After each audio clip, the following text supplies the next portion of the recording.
20년간 익명으로 편지 보낸 후원자의 정체 묘지에서 밝혀진 충격적 진실. 미국 가서도 아빠 안 잊어버릴게요. 여러분, 안녕하세요. 오늘 제가 들려드릴 이야기는 진짜 가족이란 무엇인가에 대한 질문을 던지는 이야기입니다. 한 고아원 마당에서 3명의 아이가 한 남자 앞에 서 있었습니다. 아이들은 울지 않으려고 애쓰고 있었습니다. 울면 약해 보일까봐, 울면 떠나지 못할까봐 꾹꾹 눌러 참았습니다. 그리고 마지막 인사를 건넸습니다. 회장님, 그동안 감사했습니다. 하지만 막내가 마지막으로 한 말은 그 남자의 가슴을 무너뜨렸습니다. 미국 가서도 아빠, 안 잊어버릴게요. 그 순간 그 남자의 시간은 멈춰버렸습니다. 세상 모든 소리가 사라지고 오직 아이들의 목소리만 귓가에 맴돌았습니다. 피 한 방울 섞이지 않은 사이였습니다. 법적으로 아무런 관계도 없었습니다. 하지만 그날 그 자리에서 무언가가 끊어지는 소리를 모두가 들었습니다. 이 이야기는 어쩌면 우리가 생각하는 가족의 의미를 완전히 뒤바꿀지도 모릅니다. 과연 가족이란 무엇일까요? 혈연으로 이어진 관계만이 진짜 가족일까요? 오늘 이야기를 끝까지 보시면 여러분도 분명 눈물을 흘리게 될 겁니다. 그리고 가족의 진짜 의미에 대해 다시 한번 생각하게 될 것입니다. 영상 시작하기 전에 구독과 좋아요 버튼 꼭 눌러주세요. 여러분의 작은 관심이 더 많은 감동적인 이야기를 만드는 큰 힘이 됩니다. 알림 설정까지 해두시면 새로운 이야기를 가장 먼저 만나보실 수 있습니다. 그럼 지금부터 시작하겠습니다. 2년 전 겨울 한 가족에게 비극이 찾아왔습니다. 눈이 내리던 12월 어느 날 저녁 한 승용차가 고속도로를 달리고 있었습니다. 차 안에는 행복한 가족이 타고 있었습니다. 아버지, 어머니, 그리고 뒷좌석에는 세 남매가 나란히 앉아 있었습니다. 첫째 민준이는 12살, 둘째 지우는 9살, 막내 서연이는 겨우 6살이었습니다. 아이들은 할머니 댁에 다녀오는 길이었고 차 안은 아이들의 웃음소리로 가득했습니다. 아빠, 다음 주에도 할머니 댁 갈 거죠? 그럼 우리 서연이 할머니가 보고 싶으시대. 평범한 대화였습니다. 행복한 순간이었습니다. 하지만 그 순간은 영원히 계속되지 않았습니다. 갑자기 반대편 차선에서 중앙선을 넘어온 화물차가 있었습니다. 졸음운전을 하던 화물차 운전사는 정신을 차렸을 때는 이미 늦었습니다. 끼익 날카로운 브레이크 소리와 함께 두 차량이 충돌했습니다. 그리고 모든 것이 멈췄습니다. 다행히 새 아이는 살아남았습니다. 뒷좌석에 제대로 착용한 안전벨트 덕분이었습니다. 하지만 앞좌석의 부모님은 그 자리에서 숨을 거두셨습니다. 병원에서 깨어난 아이들에게 현실은 너무나 가혹했습니다. 민준이는 동생들을 꼭 안고 눈물을 삼켰습니다. 지우는 아직 상황을 이해하지 못한 채 계속 엄마를 찾았습니다. 막내 서연이는 그저 오빠 언니 품에 안겨 울었습니다. 더 큰 문제가 있었습니다. 새 아이를 돌봐줄 가족이 없었습니다. 아버지 쪽 친척들은 이미 오래전에 연락이 끊긴 상태였고 어머니의 부모님인 외할머니 외할아버지는 연로하신 데다 건강이 좋지 않아 아이 셋을 키울 형편이 되지 못했습니다.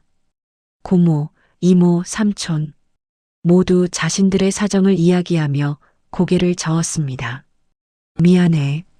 우리도 형편이 어려워서 셋이나 되는데 어떻게 다 키워. 정말 미안하다. 결국 세 남매는 뿔뿔이 흩어지거나 시설로 가야 하는 상황이었습니다. 하지만 민준이가 사회복지사에게 간절히 부탁했습니다. 제발이요. 저희 셋이 함께 있게 해주세요. 저희는 헤어지면 안 돼요. 12살 아이의 필사적인 부탁에 복지사도 마음이 아팠습니다. 그래서 세 남매가 함께 지낼 수 있는 고아원을 알아봤고 다행히 시내에 있는 희망의 집이라는 고아원에서 아이들을 받아주기로 했습니다. 부모님의 장례식이 끝나고 새 아이는 작은 가방 하나씩 들고 고아원으로 향했습니다. 민준이는 동생들 손을 꼭 잡았습니다. 이제 자신이 동생들을 지켜야 한다는 것을 알았습니다. 고아원 문 앞에 섰을 때 서연이가 작은 목소리로 물었습니다. 오빠, 엄마 아빠는 언제 와? 민준이는 대답할 수 없었습니다. 눈물이 차올라 말이 나오지 않았습니다. 그저 동생의 머리를 쓰다듬을 뿐이었습니다. 그렇게 세 남매의 새로운 삶이 시작되었습니다. 하지만 그들은 아직 몰랐습니다. 멀리서 자신들을 지켜보는 누군가가 있다는 것을. 고아원에서의 생활은 쉽지 않았습니다. 민준이는 밤마다 악몽에 시달렸습니다. 사고 순간이 계속 떠올랐습니다. 지우는 밥을 잘 먹지 못했고 점점 말수가 줄어들었습니다. 서연이는 밤마다 엄마를 찾으며 울었습니다. 고아원 선생님들은 최선을 다해 아이들을 돌봤습니다. 하지만 20명이 넘는 아이들을 몇 명의 선생님이 돌보기에는 한계가 있었습니다. 그런데 사고 석 달 후 신기한 일이 벌어졌습니다. 고아원 원장 선생님이 세 남매를 조용히 불렀습니다. 얘들아, 너희를 후원하고 싶다는 분이 계셔. 후원이요? 민준이가 고개를 갸우뚱했습니다. 응, 너희 셋을 위해 매달 후원금을 보내주시겠대. 그리고 이것도. 원장 선생님은 3개의 편지 봉투를 건넸습니다. 각각 민준, 지우, 서연이의 이름이 적혀 있었습니다. 아이들은 조심스럽게 편지를 뜯었습니다. 민준이에게 온 편지에는 이렇게 적혀 있었습니다. 민준아, 처음 인사한다. 나는 내가 모르는 사람이야. 하지만 너희 3남매 이야기를 듣고 도움을 주고 싶어졌어. 내가 동생들을 지키려고 얼마나 애쓰는지 알고 있단다. 넌 정말 훌륭한 형이야. 힘들 땐 편지로 이야기해도 좋아. 내가 듣고 있을게. 지우에게는 이런 내용이었습니다. 지우야, 요즘 밥을 잘 안 먹는다고 들었어. 마음이 아프지? 슬프지? 괜찮아. 천천히 아물어 갈 거야. 이 책을 선물로 보낼게. 힘들 때 읽으면 마음이 조금 편해질 거야. 막내 서연이에게는 더 짧고 따뜻한 메시지였습니다. 서연아, 토끼 인형 받았니? 밤에 무서우면 꼭 안고 자렴. 그럼 나쁜 꿈 안 꿀 거야. 오빠 언니랑 잘 지내고 있니? 잘하고 있어. 편지와 함께 선물도 도착했습니다. 민준이에게는 새 운동화와 축구공, 지우에게는 동화책 세트, 서연이에게는 커다란 토끼 인형이었습니다. 이분이 누구예요? 민준이가 물었습니다. 그건 나도 몰라. 익명으로 후원하신대. 다만 너희를 정말 아끼시는 분인 건 확실해.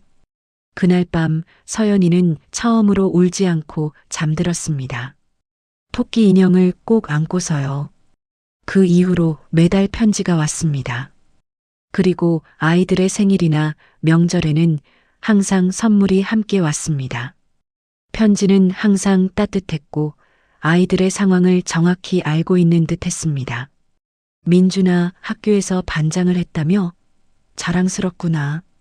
지우야, 그림 그리기 대회에서 상 받았다고? 축하해. 서연아, 선생님이 요즘 밥을 잘 먹는다고 하시더라. 잘하고 있어. 아이들은 답장을 썼습니다. 처음엔 어색했지만 점점 자연스러워졌습니다. 학교에서 있었던 일, 친구들 이야기, 때로는 슬픈 마음도 편지에 담았습니다. 그러던 어느 날 민준이가 편지 끝에 조심스럽게 물었습니다. 후원자님, 저희가 후원자님을 뭐라고 부르면 될까요? 이름도 모르고 얼굴도 모르지만 저희에게 정말 소중한 분이세요. 며칠 후 답장이 왔습니다. 편한 대로 불러도 괜찮아. 중요한 건 이름이 아니라 마음이니까. 하지만 아이들은 마음속으로 그분을 아저씨라고 부르기 시작했습니다. 그리고 시간이 지나면서 그 호칭은 조금씩 변해갔습니다. 1년이 지났습니다. 세 남매는 많이 회복했습니다. 민준이는 학교에서 모범생으로 인정받았고 지우는 그림 실력이 일취월장했습니다. 서연이는 여전히 토끼 인형을 안고 자지만 이제는 밝게 웃는 얼굴을 되찾았습니다. 그리고 익명의 후원자는 한 번도 빠짐없이 편지를 보냈습니다. 어떤 달은 짧은 편지였고 어떤 달은 긴 편지였지만 항상 진심이 담겨 있었습니다. 원장 선생님도 놀라워했습니다. 이렇게 오랫동안 성심성의껏 후원하는 분은 처음 봐. 보통은 몇 개월 하다가 끊기는데 아이들에게 그 후원자는 점점 더 특별한 존재가 되어갔습니다. 얼굴도 모르고 이름도 모르지만 언제나 곁에 있는 것 같은 존재. 그런데 아이들은 몰랐습니다. 그 후원자가 사실 매주 고아원 근처를 지나가며 멀리서 아이들을 지켜보고 있다는 것을, 운동장에서 뛰어노는 모습을, 학교 가는 뒷모습을 말입니다. 그리고 그가 누구인지도 몰랐습니다. 그는 강태준, 이 도시에서 손꼽히는 기업의 회장이었습니다. 강태준 회장에게는 아무도 모르는 비밀이 있었습니다. 2년 전 그 사고, 중앙선을 넘어온 화물차 운전사는 강태준 회장의 계열사 직원이었습니다. 과로에 시달리던 운전사는 장시간 운전으로 졸음운전을 하다 사고를 낸 것이었습니다. 법적으로는 회사에 책임이 없었습니다. 운전사 개인의 과실이었고 회사는 안전교육도 제대로 했다는 기록이 있었습니다. 하지만 강태준 회장은 알고 있었습니다. 그 운전사가 왜 그렇게 무리하게 일했는지를요. 납품 기한을 맞추기 위해, 실적을 올리기 위해, 결국은 회사의 이익을 위해 무리한 스케줄을 소화하다가 벌어진 일이었습니다. 사고 소식을 들었을 때 강태준 회장은 큰 충격을 받았습니다. 그리고 유가족을 찾아가 고개를 숙였습니다. 하지만 그때는 이미 부모를 잃은 새 아이만 남아 있었습니다. 고아원으로 가는 새 아이의 모습을 멀리서 지켜본 강태준 회장은 말할 수 없는 죄책감에 시달렸습니다. 밤마다 잠을 이룰 수 없었습니다. 그는 결심했습니다. 평생 이 아이들을 돌보겠다고. 하지만 자신의 정체를 밝힐 수는 없었습니다. 그가 누구인지 알게 되면 아이들은 어떤 감정을 느낄까요? 아버지와 어머니를 앗아간 사건과 연결된 사람을. 그래서 그는 익명으로 후원하기로 했습니다. 처음에는 단순히 돈을 보내는 것으로 시작했습니다.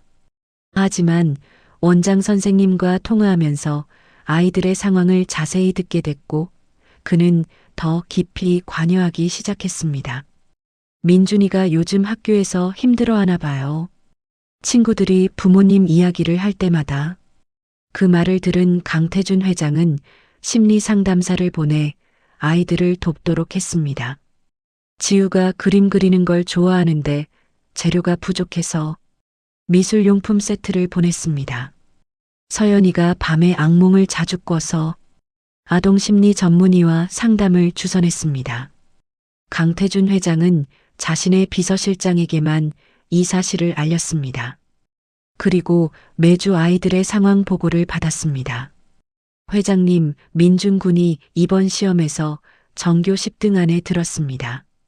그래, 잘했구나. 강태준 회장의 얼굴에 미소가 번졌습니다.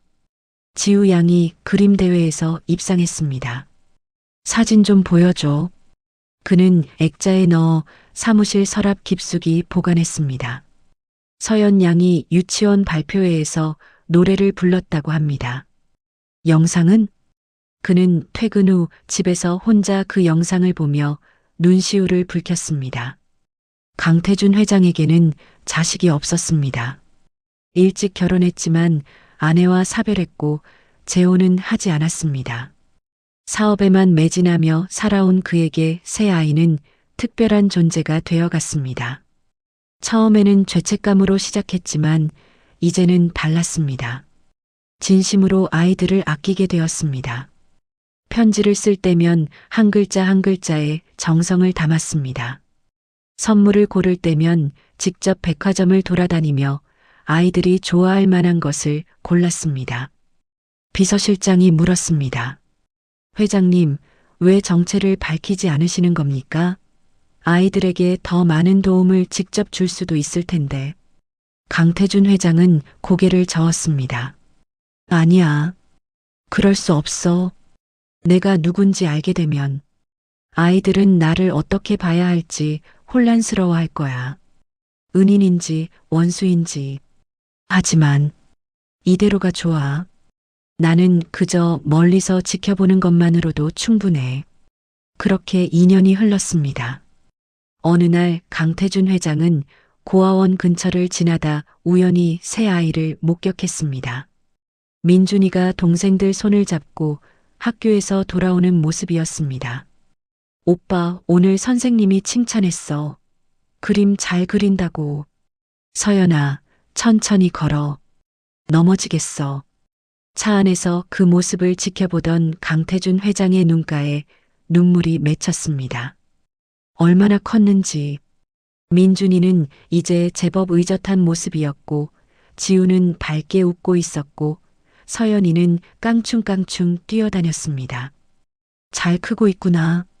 그는 혼잣말을 중얼거렸습니다. 하지만 그는 몰랐습니다. 머지않아 이 평온한 일상이 완전히 흔들릴 거라는 것을, 그리고 자신이 가장 두려워하던 순간이 다가오고 있다는 것을.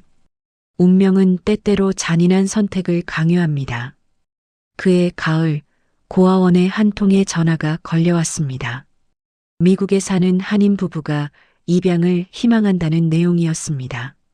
그들은 새 남매를 함께 입양하고 싶다고 했습니다. 경제적으로 여유가 있었고 아이들에게 좋은 교육 환경을 제공할 수 있다고 했습니다. 원장 선생님은 고민에 빠졌습니다. 좋은 기회였습니다. 새 남매가 헤어지지 않고 함께 갈 수 있고 미국에서 더 나은 환경에서 자랄 수 있었습니다. 하지만 익명의 후원자에게 알려야 했습니다. 2년 동안 한결같이 아이들을 돌봐준 그분에게. 원장 선생님은 강태준 회장에게 연락했습니다. 회장님, 아이들에게 입양 기회가 생겼습니다. 전화기 너머로 긴 침묵이 흘렀습니다. 어떤 분들인가요? 좋은 분들입니다. 캘리포니아에 사시고 한인 2세 부부인데 경제적으로도 안정적이시고. 아이들은 알고 있나요? 아직 말하지 않았습니다. 먼저 회장님께 말씀드려야 할 것 같아서요. 강태준 회장은 사무실 창밖을 바라봤습니다. 석양이 도시를 붉게 물들이고 있었습니다. 아이들에게 좋은 기회인가요? 네, 그렇습니다. 솔직히 이렇게 좋은 조건의 입양 신청은 드뭅니다. 그렇다면 강태준 회장은 말을 잇지 못했습니다. 목이 메었습니다. 회장님, 진행하세요. 아이들의 미래를 위해서라면. 전화를 끄는 강태준 회장은 의자에 주저앉았습니다. 가슴이 찢어지는 것 같았습니다. 하지만 이것이 아이들을 위한 길이라는 것을 알았습니다. 며칠 후 아이들에게 소식이 전해졌습니다.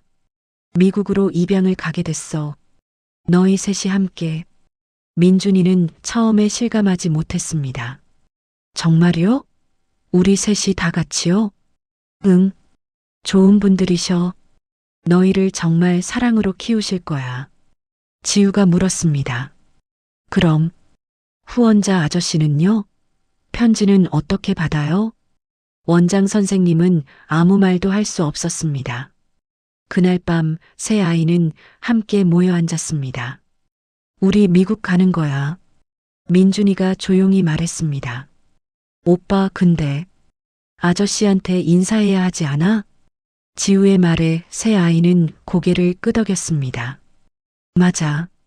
아저씨한테 꼭 인사드려야 해. 하지만 문제가 있었습니다. 그들은 후원자의 주소도 연락처도 몰랐습니다. 항상 편지는 고아원을 통해 전달되었으니까요. 민준이는 원장 선생님께 부탁했습니다. 선생님, 후원자 아저씨를 만날 수 있을까요? 꼭 인사드리고 싶어요. 원장 선생님은 강태준 회장에게 연락했습니다.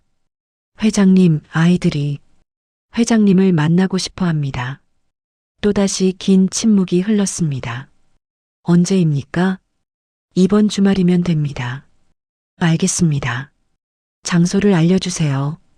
그 주말 고아원 마당에서 만남이 성사됐습니다. 강태준 회장은 평소처럼 정장이 아닌 편한 옷차림으로 나타났습니다. 멀리서 새 아이가 서 있는 것이 보였습니다. 처음 보는 얼굴이지만 너무나 익숙했습니다. 2년 동안 사진으로, 영상으로 수없이 봐왔던 아이들이었습니다. 새 아이는 나란히 서서 깊게 고개를 숙였습니다. 안녕하세요. 회장님, 민준이가 떨리는 목소리로 말했습니다. 그 호칭에 강태준 회장의 가슴이 철렁 내려앉았습니다. 회장님이라고 불렀습니다. 아저씨도 아니고 하물며 그가 마음속으로 상상했던 다른 호칭은 더더욱 아니었습니다. 그동안 정말 감사했습니다. 지우가 준비해온 편지를 꺼내 건넸습니다. 저희가 미국에 가게 됐어요. 회장님 덕분에 여기서 잘 지낼 수 있었어요. 평생 잊지 않을게요. 강태준 회장은 편지를 받는 손이 떨렸습니다. 뭐라고 말해야 할지 알 수 없었습니다. 그때 막내 서연이가 다가왔습니다. 그리고 2년 동안 꼭 안고 자던 토끼 인형을 내밀었습니다. 회장님, 이거 정말 좋았어요. 근데 이제 저 크니까 회장님이 가지세요. 강태준 회장은 무릎을 꿇고 아이와 눈높이를 맞췄습니다. 서연이의 맑은 눈동자가 그를 바라봤습니다. 괜찮아. 내가 가져가렴.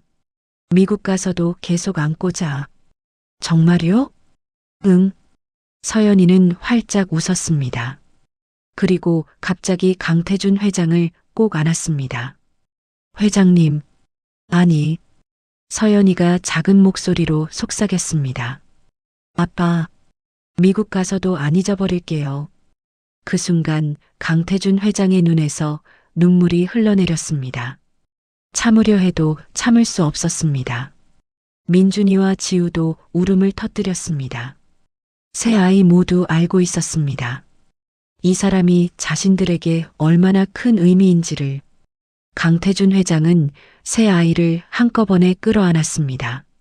잘 지내야 한다. 알겠지? 네. 공부 열심히 하고. 네. 서로 아끼면서 살고. 네. 아빠. 민준이가 그렇게 불렀습니다. 2년 만에 처음으로. 강태준 회장은 더 이상 말을 잇지 못했습니다.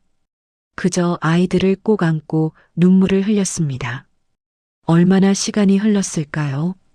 해가 서쪽으로 많이 기울었을 때 아이들은 천천히 고아원으로 돌아갔습니다. 몇 번이고 뒤돌아보며 손을 흔들었습니다. 강태준 회장은 그 자리에 서서 아이들이 완전히 사라질 때까지 지켜봤습니다. 일주일 후 새 아이는 미국으로 떠났습니다. 공항에서 마지막 인사를 나눌 때 강태준 회장은 가지 않았습니다. 가면 아이들을 붙잡을 것 같았으니까요. 대신 각 아이에게 편지를 보냈습니다. 그리고 마지막 문장은 세 통 모두 같았습니다. 너희는 내 인생의 가장 큰 선물이었단다. 비록 함께할 수 없지만 항상 너희 곁에 있을게. 사랑한다. 시간은 빠르게 흘렀습니다. 강태준 회장의 사업은 더욱 번창했습니다.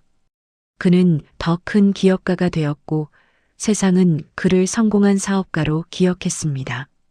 차갑고 냉철한 경영인이라는 평가도 있었습니다. 하지만 아무도 몰랐습니다.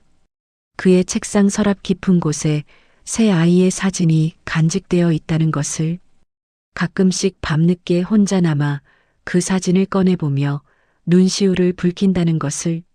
새 아이는 미국에서 잘 자랐습니다. 가끔 편지가 왔습니다. 대학에 입학했다는 소식, 좋은 직장에 취직했다는 소식, 각자의 삶을 꾸려가고 있다는 소식들. 강태준 회장은 그 편지들을 모두 보관했습니다. 답장도 빠짐없이 보냈습니다. 비록 자주는 아니었지만 연결은 이어졌습니다. 그러던 어느 해 겨울, 강태준 회장은 아내와 함께 묘지를 찾았습니다. 그의 아들이 묻힌 곳이었습니다. 아무도 모르는 비밀이었습니다. 사실 강태준 회장에게는 아들이 있었습니다. 하지만 20년 전 어린 나이에 병으로 세상을 떠났습니다. 그 아픔을 견디지 못해 첫 번째 아내는 세상을 떠났고, 강태준 회장은 다시는 가정을 꾸리지 않겠다고 다짐했습니다. 하지만 몇 년 후 지금의 아내를 만나 재혼했습니다. 매년 아들의 기일이면 부부는 이곳을 찾았습니다. 말없이 꽃을 놓고 묵념했습니다. 그런데 이번에는 이상했습니다. 아들의 묘 앞에 이미 꽃다발이 놓여 있었습니다. 그것도 3개나. 여보, 이게 뭐지? 아내가 놀라 물었습니다. 강태준 회장도 당황했습니다. 이 묘지를 아는 사람은 가족뿐이었습니다. 아들의 이름도 비석에 새겨져 있지 않았습니다. 익명으로 안장된 곳이었습니다. 그때 뒤에서 소리가 들렸습니다. 아빠. 강태준 회장은 천천히 고개를 돌렸습니다. 그곳에 3명의 어른이 서 있었습니다. 30대가 된 민준, 지우, 서연이었습니다. 너희가 어떻게? 강태준 회장은 믿을 수 없다는 표정으로 물었습니다. 민준이 한 걸음 다가왔습니다. 아빠, 저희 알았어요. 5년 전에 알게 됐어요. 뭘 알았다는 거니? 그날 사고, 그리고 아빠가 왜 저희를 도와주셨는지. 강태준 회장의 얼굴이 창백해졌습니다. 지우가 눈물을 닦으며 말했습니다. 우연히 옛날 신문 기사를 보게 됐어요. 그리고 조사를 했어요. 화물차 운전사 회사, 그리고 아빠가 누구신지. 너희가 그걸 알면서. 서연이가 다가와 강태준 회장의 손을 잡았습니다. 아빠, 처음엔 충격이었어요. 너무 복잡했어요. 우리 부모님을 앗아간 사건과 연결된 분이라는 게. 미안하다. 정말. 아니에요. 민준이가 단호하게 말했습니다. 아빠 잘못이 아니에요.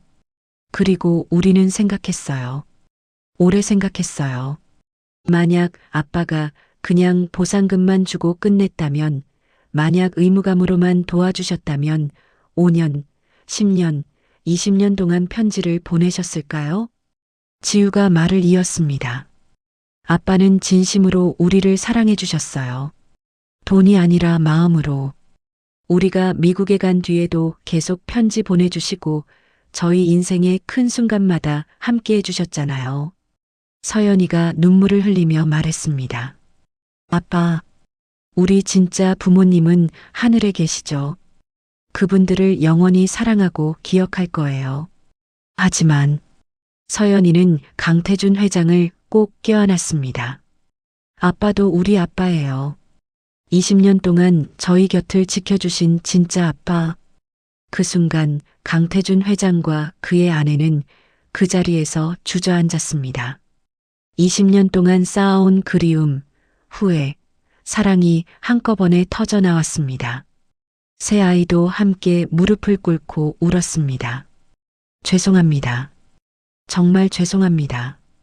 강태준 회장이 떨리는 목소리로 말했습니다. 아니에요, 아빠. 감사해요. 저희를 사랑해 주셔서, 포기하지 않으셔서, 계속 우리 곁에 계셔서. 얼마나 시간이 흘렀을까요? 강태준 회장의 아내가 조용히 말했습니다. 얘들아, 너희가 여기를 어떻게 알았니? 민준이가 대답했습니다. 아빠가 매년 12월 15일이면 어디론가 가신다는 걸 알았어요. 작년에 몰래 따라왔었어요. 그리고 이 묘비를 봤어요. 묘비에는 이렇게 새겨져 있었습니다. 사랑하는 아들에게 아빠가 지켜주지 못해 미안하다. 아빠에게도 이런 아픔이 있으셨구나 알았어요. 지우가 말했습니다. 그래서 더 이해가 됐어요. 아빠가 왜 저희를 그렇게 아껴주셨는지. 서연이가 꽃다발을 묘 앞에 정성스럽게 놓으며 말했습니다. 형, 안녕. 우리 아빠 잘 부탁해. 우리가 이제 아빠 지킬게. 그날 묘지에는 특별한 가족이 함께 있었습니다. 피로 이어지지 않았지만 사랑으로 연결된 가족.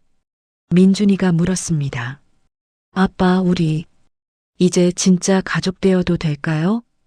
강태준 회장은 대답 대신 새 아이를 꼭 껴안았습니다. 그의 아내도 함께 아이들을 안았습니다. 너희는 이미 우리 가족이었어. 20년 전부터. 해가 지고 있었습니다. 하지만 그곳은 슬픈 장소가 아니었습니다. 새로운 시작이 있는 곳이었습니다. 민준이가 말했습니다. 아빠, 우리 미국에서 이사 올게요. 한국으로. 이제 가족이니까 함께 살아야죠. 정말이니? 네. 지우는 미술관에서 일하고 있고 한국에도 지점이 있어요. 저는 한국 회사로 발령받을 수 있고요. 서연이는 아직 학생이니까 여기서 대학원 다닐 수 있고요. 하지만 너희 생활이. 아빠, 서연이가 단호하게 말했습니다. 20년 동안 아빠는 우리 위해 모든 걸 하셨잖아요. 이제 우리가 아빠 곁에 있을 차례예요. 강태준 회장의 눈에 또다시 눈물이 고였습니다. 하지만 이번에는 슬픈 눈물이 아니었습니다. 기쁨의 눈물이었습니다. 그날 저녁 6명의 가족은 함께 저녁을 먹었습니다. 20년 만에 진짜 가족 식사였습니다. 아빠, 이거 드세요. 아빠, 이것도 맛있어요.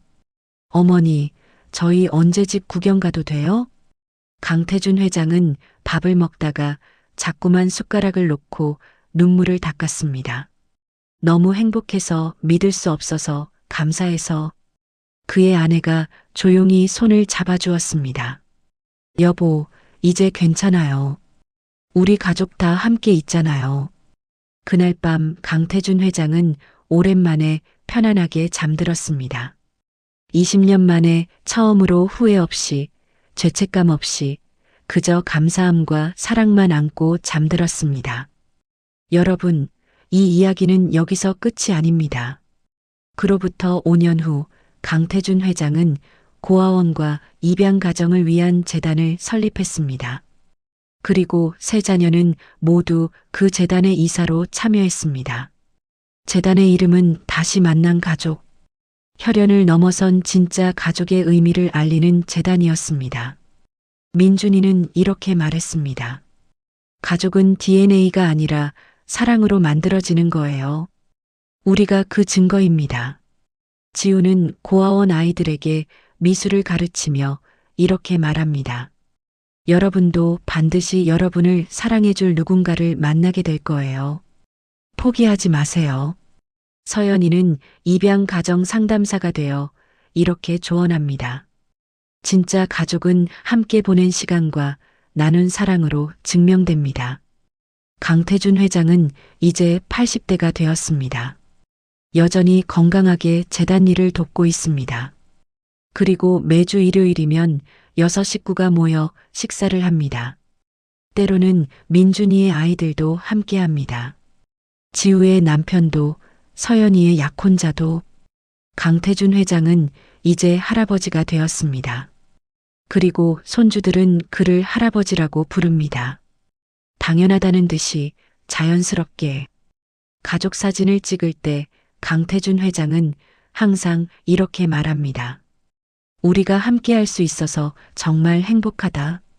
그리고 세 자녀는 대답합니다. 우리도요, 아빠. 여러분께 묻고 싶습니다. 가족이란 무엇일까요? 같은 피를 나눈 사람들일까요? 법적으로 등록된 관계일까요? 아니면 서로를 진심으로 아끼고 힘들 때 곁에 있어주고 기쁠 때 함께 웃어주는 사람들일까요? 강태준 회장과 새 아이는 우리에게 답을 알려줍니다. 진짜 가족은 혈연이 아니라 사랑으로 만들어진다고. 함께한 시간과 나눈 마음이 진짜 가족을 만든다고. 만약 그날 강태준 회장이 아이들을 붙잡았다면 어땠을까요? 아니, 어쩌면 그는 이미 붙잡고 있었는지도 모릅니다. 마음으로, 사랑으로 20년이라는 시간 동안 한 번도 놓지 않고, 그리고 아이들도 놓지 않았습니다. 수천 킬로미터 떨어져 있어도, 다른 나라에 살아도 그들의 마음 속에는 항상 아빠가 있었습니다. 오늘 이 이야기가 여러분께 작은 울림이 되었길 바랍니다. 여러분 곁에도 분명 소중한 사람들이 있을 겁니다. 혈연으로 이어졌든, 우정으로 만났든, 사랑으로 연결되었든, 오늘 그 사람들에게 말해보는 건 어떨까요? 당신이 있어 행복합니다라고. 당신은 내 가족입니다라고. 영상이 도움이 되셨다면 구독과 좋아요, 알림 설정 부탁드립니다. 여러분의 관심이 더 많은 감동적인 이야기를 만드는 힘이 됩니다. 다음 영상에서 또 만나요. 여러분, 오늘도 사랑하는 사람들과 행복한 하루 보내세요. 감사합니다.